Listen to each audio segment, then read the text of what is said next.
Professor Kranzler is a professor of psychiatry at the University of Pennsylvania's Perelman School of Medicine. His research focuses on the genetics and pharmacological treatment of substance dependence.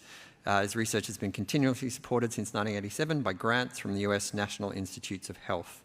He's authored or co-authored nearly 500 journal articles, book chapters and other publications, a member of the editorial board of 5 peer-reviewed journals, and editor of Alcoholism, Clinical and Experimental Research. His contributions to the pharmacological treatment of alcohol use disorder include the first trial of a targeted, that is as needed, medication, the first trial of a long-acting naltrexone formulation to reduce heavy drinking, and the identification of genetic moderators of response to treatment with a variety of medications. His current work focuses on the personalised treatment of alcohol use disorder and smoking using a pharmacogenetics approach. So please welcome Professor Kranzler.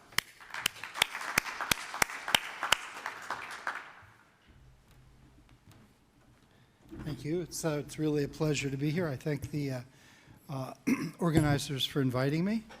And if I can manage not to spill this water on me, I'll be very pleased. I work with industry, and I want to disclose that to you. I don't believe it influences my presentation, but one never does. So pharmacologically, topiramate is a very interesting drug. The drug was first approved in the US to prevent seizures in seizure disorder. It was then approved to prevent migraine, and then most recently was approved for weight loss.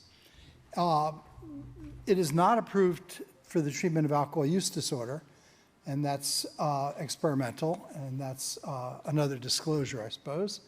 But what you can see here are a number of its effects. It really is kind of the quintessential dirty drug.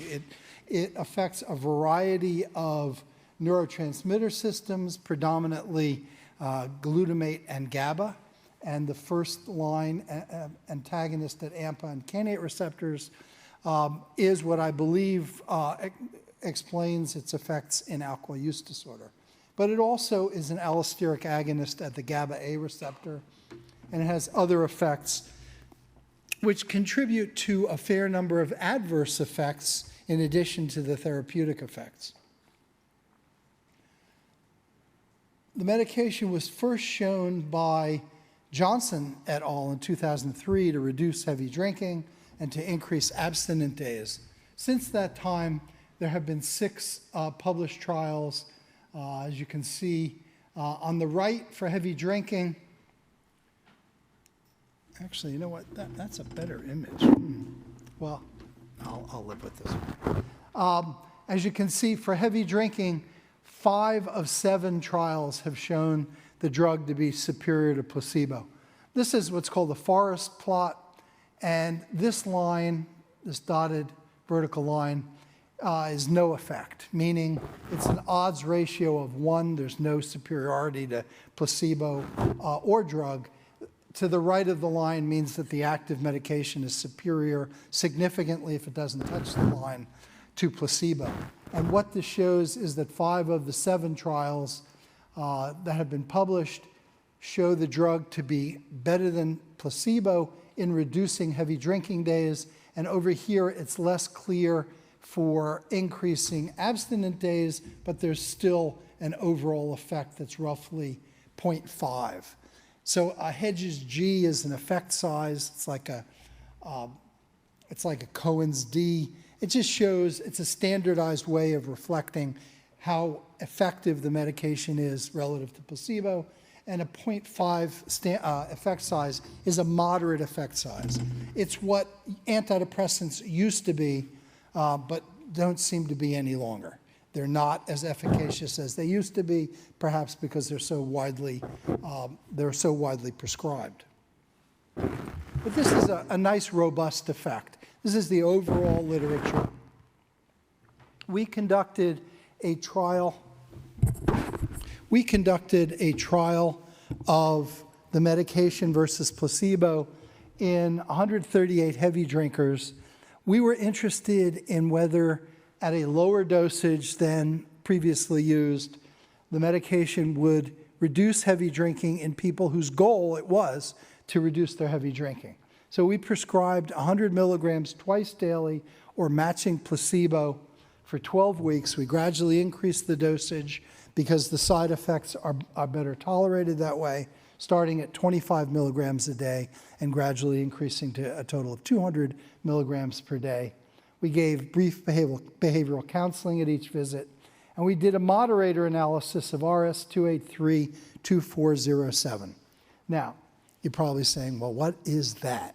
RS numbers are what are used to designate single nucleotide polymorphisms in the genome. GRIC1 is a gene that encodes a GluK1 subunit of the kainate receptor. I'll tell you more about that. And please, you'll have to remember RS-283-2407. There'll be a quiz at the end of the session. So this is an outline of the treatment trial. We screened 200 patients. We randomized 138. We treated them for 12 weeks with topiramate or placebo. 82 to 87% of the patients completed the treatment trial. We then did 3 and 6 month post-treatment follow-ups, during which patients no longer received treatment from us, and we just evaluated how they did during that period.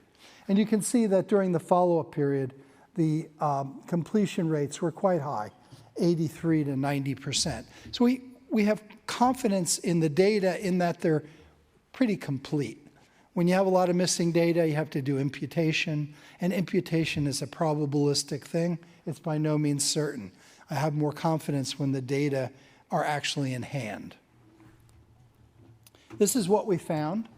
Topiramate, and this was one of the studies shown in that meta-analysis, topiramate reduced heavy drinking days from about 5 per week down to about 1.5 in the topiramate group, compared with about 2.5 per week in the placebo group.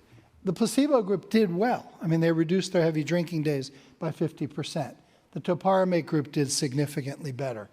A heavy drinking day is defined here as 5 or more drinks in a day for men, 4 or more drinks in a day for women.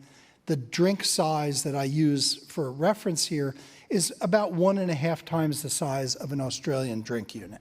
So you might think more along the lines of 7.5 drinks or 7 drinks or more a day for men and 6 for women.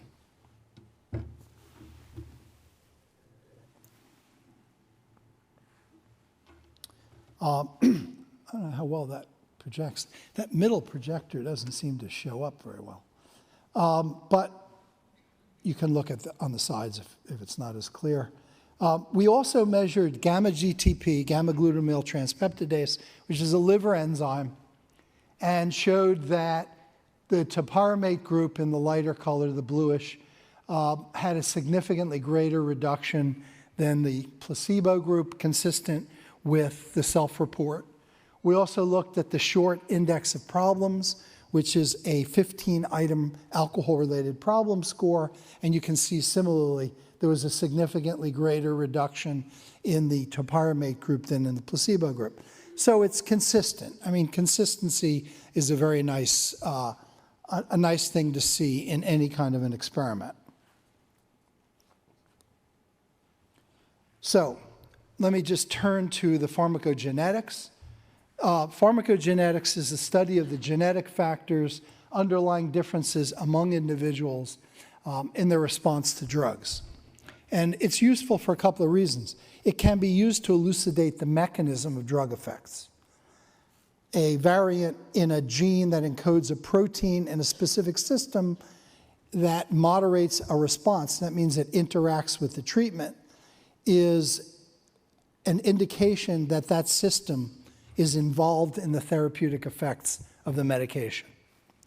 It also enhances clinical care by identifying moderators of adverse or therapeutic effects so that you can identify people in advance for whom the medication might be best suited or least problematic. And that's called personalized, precision, stratified medicine, and any of a number of terms. and it's of considerable interest these days. And pharmacogenetics is a key component of this personalized or precision medicine. So we had a pharmacogenetic hypothesis from the outset, and we hypothesized that topiramate effects would be predicted by a kainate gene polymorphism. And we hypothesized that because topiramate's effects on kainate receptors are most potent and selective for those containing GluK1 and GluK2 subunits. And we examined 7 SNPs at the intron-exon boundaries or other potentially functional sites in GRIC1. We started with GRIC1. They're large genes, and we looked at 7 single nucleotide polymorphisms, or SNPs, in that gene to try and identify one that could be used to predict topiramate response. Oh, that's terrible. Can you see that? You can see it on the side. All right. Let me see if oops.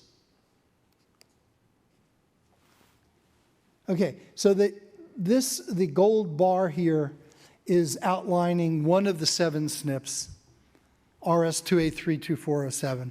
Of the 7 SNPs, one was significantly associated with alcohol dependence. We didn't know how else to select one of the SNPs, so we looked at a sample of 1,000 people with alcohol dependence, 500 screen controls, and reasoned that if there was an association to alcohol dependence, the SNP may also predict a treatment response for alcohol use disorder. And that's the simple-minded approach we took. And as I mentioned, RS2A32407 is the only one that was significant when we controlled for multiple comparisons. So we used that. We went back to the treatment trial, and we had identified this single SNP. It was a single hypothesis, and we genotyped participants for this SNP and found that the genotypes were in Hardy-Weinberg equilibrium. Hardy-Weinberg equilibrium is in this case, fancy way of saying there was no apparent error in the genotyping. The findings were consistent with the frequencies that you would expect based on the population. We limited this to the European ancestry people, 122 of 138, because allele frequencies vary by population, and there are other genetic differences, not surprisingly, among populations. So we limited this to European American patients or participants. And this is what we found. When you look at the C homozygote group, that's where the effect really is. When you look at the heterozygotes, there's a modest effect. And when you look at the opposite allele, homozygotes, there's no difference between drug and placebo. This is for heavy drinking days per week. And this, I'm not showing it, but there was a similar effect for abstinent days. So we also then, for clinical reasons and to balance or to evaluate the relative beneficial and adverse effects of topiramate, because as I mentioned, it has a number of adverse effects. The trade name in the US is Topamax. The nickname is Dopamax because it has cognitive impairing effects, which can be problematic. So we went back and looked at number needed to treat. Number needed to treat is a very handy, clinically relevant measure that indicates the number of patients who need to be treated with a particular treatment to produce a positive treatment outcome relative to a controlled treatment. And in depression, major depression, the median number needed to treat is 9 for tricyclics and 7 for SSRIs. And that means you need to treat 9 people with an SSRI, with a TCA to get a treatment response, to get a recovered patient using the criterion on a depression rating scale that you wouldn't get if you treated them with placebo. That's kind of sobering, actually, when you have to treat 9 patients to get one to benefit who wouldn't otherwise benefit. With SSRIs, it's a little lower at 7. With medications approved to treat alcohol use disorder, it's also about 9. Anything under 10 is generally considered to be clinically useful. And so in this particular case, we looked at the number of patients who needed to be treated to prevent one additional event, meaning to prevent any heavy drinking during the last month of treatment. The number needed to treat varies with what the outcome. You select an outcome. In this case, we selected no heavy drinking days in the last month. And because of the adverse effects, we adjusted that for adverse events. And so in this case, what I'm going to show you is the number needed to prevent any heavy drinking during the last month of treatment and produce no additional adverse events than would be seen with placebo. And this is what we found in the CC genotype group, the one that was responsive, 51 of the 122. The number needed to treat was just over 2. And when you adjust for adverse events of moderate or greater severity, it was under 3. It's a robust effect. In contrast, when you combine the other 2 genotype groups, by the way, these slides are going to be available as a PDF, and if you're interested in going back to them. In the other genotype group, the number needed to treat was 180. It's basically useless. And when you adjust for adverse events, it was 300. Suggesting that if these data are real, and replication is the soul of science, if these data are replicated, then it means that you could genotype an individual for this single SNP. It's very easy to do. Costs a modest amount depending on the margin of the profit margin that the company adds, but it can be done in a regular laboratory for about $2. And on that basis, decide whether to treat the patient with topiramate or not. There's one company in the US that's now doing this genotyping as part of the battery that they offer. We also, as I mentioned, followed up people 3 and 6 months after treatment, during which time they were no longer treated by us. They could have gotten other treatment. Most of them didn't. We did elicit that information. And what you can see, this is the effect of treatment that I showed you earlier. At the end of treatment, the topiramate group in the CC genotype subgroup had a significantly lower number of percent heavy drinking days, and this effect persisted during the post-treatment period. The differential effect between drug and placebo persisted for 6 months after we stopped treatment. So it suggests that it's a persistent effect. And here you can see there was no difference at any time point. Baseline, 12 weeks of treatment, 3 months or 6 months post-treatment. Now, what's the next step? Well, the next step from our point of view is to identify drugs that work in this system, that is the gluK1 containing kainate receptor. As I mentioned, one of the benefits of pharmacogenetics is it helps to identify systems that may be relevant, particularly relevant to specific treatment. And the gluK1 containing kainate receptor, I believe, is. So we got a gluK1 specific antagonist from Lilly Pharmaceuticals and used it in mice in this case. And you can see that with both acute dosing in moderate drinkers and both acute and chronic dosing in higher drinkers among mice using basically a median split, you can reduce their alcohol consumption with this gluK1 antagonist. And that compares to a placebo, a sham injection. So that's one area that we're exploring.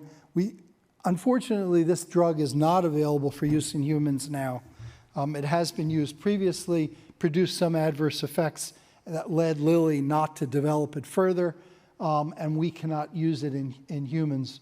But we are hoping to identify another gluK1 antagonist. In addition, we're looking at a variety of treatment studies, or we're doing a variety of treatment studies.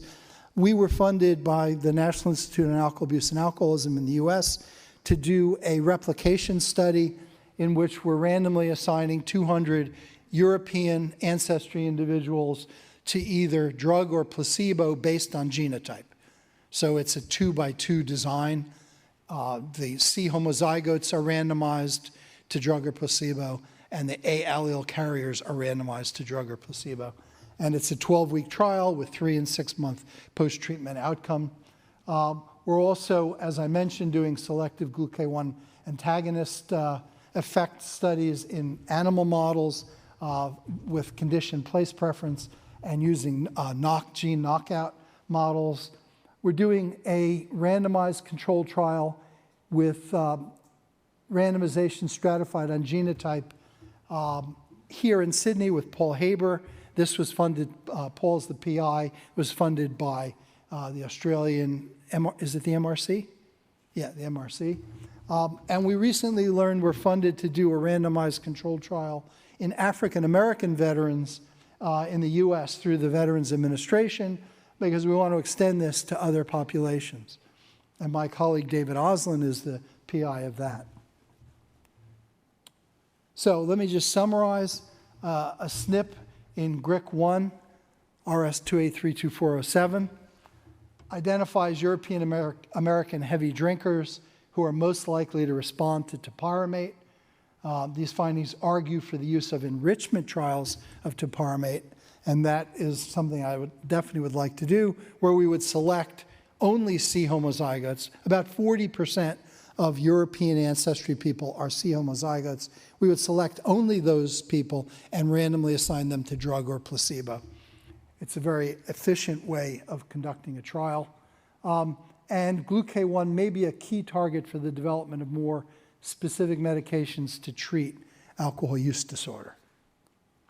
Let me acknowledge my many collaborators at the University of Connecticut Health Center, where I used to work, Fairleigh Dickinson University, Quinnipiac University, Yale University, and the University of Pennsylvania and the Philadelphia VA Medical Center, and of course, the funding agencies. Be happy to answer questions.